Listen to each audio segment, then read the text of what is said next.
In today's video, I'm going to show you how I use Edjoin to apply for jobs. I've been working in public education for 13 years. The first time I got hired was on Edjoin. That's how I found the job. And then as I worked my way up from being a clerical employee to being a secretary to being a bookkeeper to being a teacher, then now being an assistant principal, throughout all those processes, I've had to use Edjoin, and I've developed some really nifty tips and tricks to become really fast and efficient at it. And I'm going to show you what I do in this video.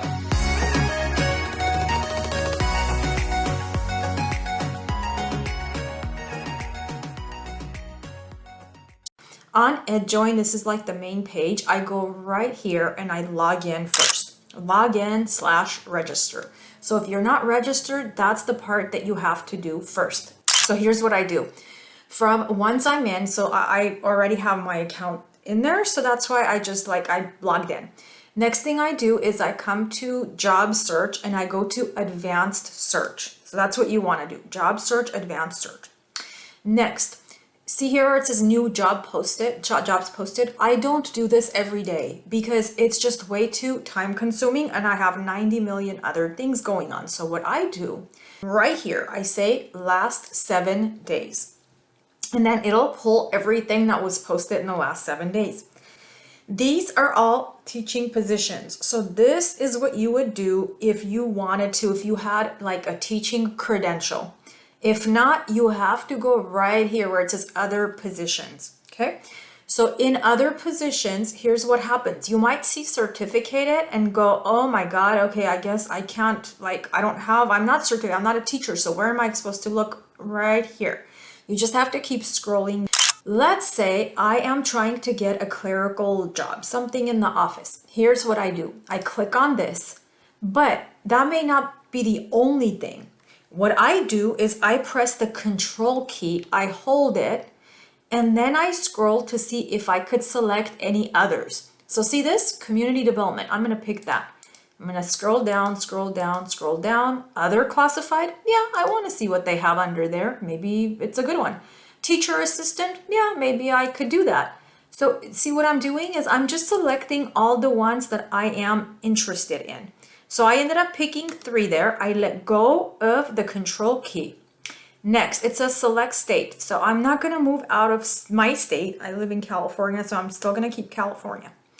Here, I use the same tactic, you guys. So let's say I want to get something in the LA area, put my finger on the control key, and I go, you know what? I'm willing to drive out a little bit. So if it's in LA, if it's in Riverside, San Bernardino County, I'm good with that. You know what? Orange County as well. I'll just pick those 4 counties.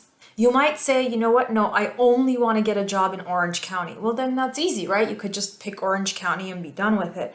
But in my case, it's like, I go, okay, you know what? No, I want to expand my search a little bit. So what I'll do is I'll click search and see what I could find in the last 7 days in these categories. So then you come and see what they have. Now these are, you see these, you could kind of tell that these are charter schools, see, even by the way they are written. But then other ones, maybe not. So they have paraeducator. Paraeducator means like a teacher aide. They're hiring for that position in San Bernardino County.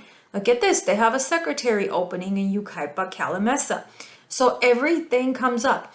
Let's say I wanted to click on, administrative assistant, and this is in Santa Clarita. I live in Rancho Cucamonga, so this would be really far for me. There's no way I would drive back and forth to Santa Clarita every day. But what if I was living near like Santa Clarita, maybe Valencia or something, and I said, yeah, I could look into that. Then you click on it and then you can go ahead and click on this and apply. My suggestion is, see how it says view job description? Click on that, because that, and then also this, the requirements. Everything that you see here, you have to make sure that you somehow have on your resume and also on the application itself. So if they're saying high school diploma, you have to put on there that you have a high school diploma. But this is your key here. And if there's stuff here that you go, I don't have that, well, then it's okay, you guys. That means those are the skills that you're going to need to acquire. I'll show you another one that I'm going to look for. Okay, so this one will be, instead of clerical, Let's say also last 7 days, not certificated. I'm looking for jobs that have nothing to do with any of these, but how about we do, maybe we could do management. Yeah, let's say, oh, transportation is here as well, but let's do management. Supervisor, other, director, and let's see what we come up with. Because classified management means you could still be a manager, but not in a teaching capacity. For example, maintenance and operations, print shops. A lot of districts have supervisors for those positions. So we're gonna look in California and see what we can find. Okay, let's see, search. Unfortunately, this one's kind of too big. Like, see, if I say just California, too many jobs come up, but it's all right. Let's just, for the sake of looking. Oh, see, they have a job here, Murrieta. It says you would be a secretary in business and operations. So they have that position. They tell you the pay. That might be a good one to apply. And they even tell you the deadline. These ones, the reason you see them this way is because they're charter schools, and charter schools operate completely differently. They're not like school districts. They're just kind of like more like private schools. But that's all there was for this one. See, there wasn't that much out there for those positions that I picked. I'll do one last one. So I'm just going to go from the beginning. I'll go advanced search. So job search, advanced search. I'll go again last 7 days. And then this time I'm thinking I want to do maybe like custodial maintenance. Okay. So there you go, right there. I keep scrolling down where it says other positions. I ignore this because that's all for teaching. And I go, okay, I see one. It says custodial facilities. Yeah, I want to pick that. And then guess what? What if I go, you know what? My sister said she wants to work in the food services. Why don't I do control, hold the key, food services also? Because even though it's not for me, it's for somebody else. At least I can tell her what I was able to find. So I'm going to say California. And then here I'll pick 2 counties only. So I'll pick just Riverside, hold the control key, and San Bernardino. Let go of the control key, and that way both of these are highlighted. Search. There's one, custodian. See, there's a custodian position for Riverside Unified. So if you wanted to, you could click here and see what kind of, oh my gosh, look at this. They have 2 openings. So that means you have a higher chance of getting employed if you wanted to do this. The school site is not said, but it is a full-time position. And they're asking for a resume. They're asking for a 1 letter of recommendation, and they want you to make sure you fill out the application completely.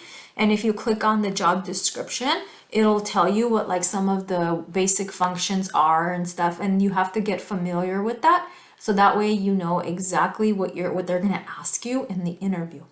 But yeah, this is how I apply for jobs. What I personally do is basically the same thing, except for me, I'm looking for principal positions. So I go under certificated, but see, this is all teacher. So I don't look there. Mine ends up being here. I go under certificated management. And that's where I look for like the elementary and stuff, those positions. Let's say I wanted to do elementary principal and I wanted to do middle school principal, right? I look for the categories. So here's one, elementary school principal. And then the other one would be middle school principal. See, control, what I did was held the control key and I highlighted, that way they both came out. If you go on efficiencyandorganization.com, this is where I put a lot of my information. You're gonna see I have 6 focus areas, and this where it says career. I mean, obviously I strongly encourage you to check out all of them because there's really good resources in all of them. But if you go under careers, you guys, you're gonna see that there's some articles. This one in particular, look at this, getting interviews in a tough job market.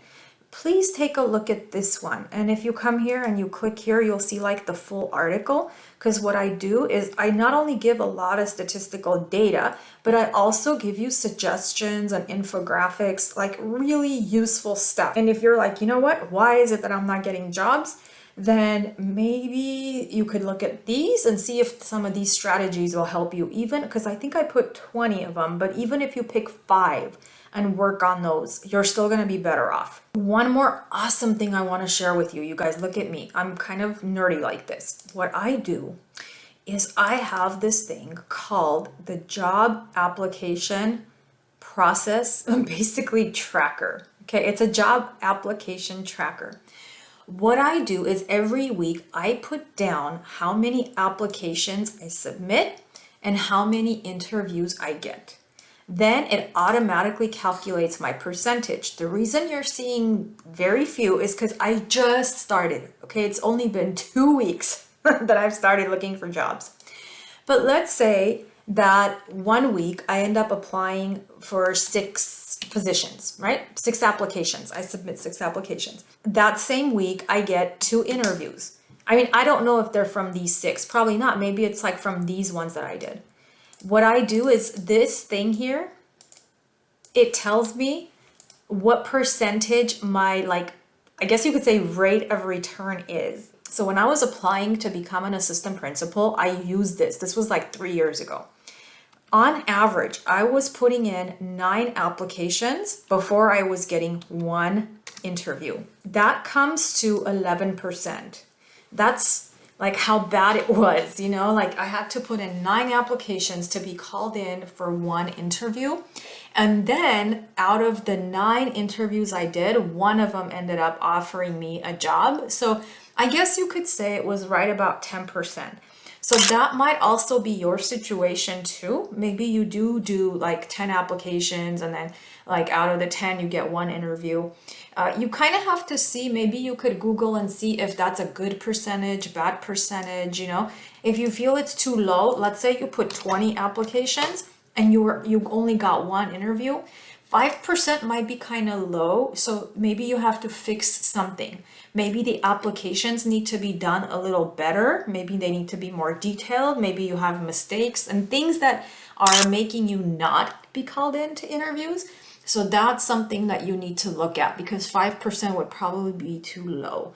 So we'll see how it goes, but I'm going to put this on the website as well, and I'll have the link at the bottom. So that way, if you want to use this the way I use it to track your progress, maybe it helps you.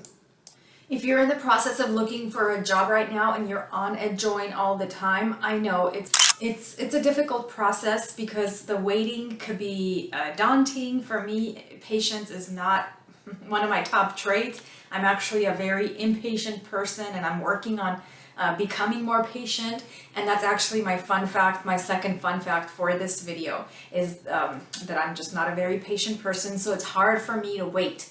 I put in applications and I'm waiting and waiting, and then sometimes the rejections are even worse than the wait, because when you're told they're not calling you for an interview, it's like, oh my gosh, I put all that effort into applying and it's not happening.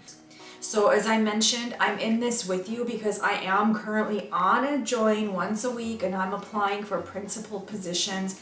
So wish me luck. I wish you lots of luck. And if you're applying for jobs, please comment in the comment box. I'd love to hear about it. And we're in this together and we're gonna do it together. I will catch you in the next video.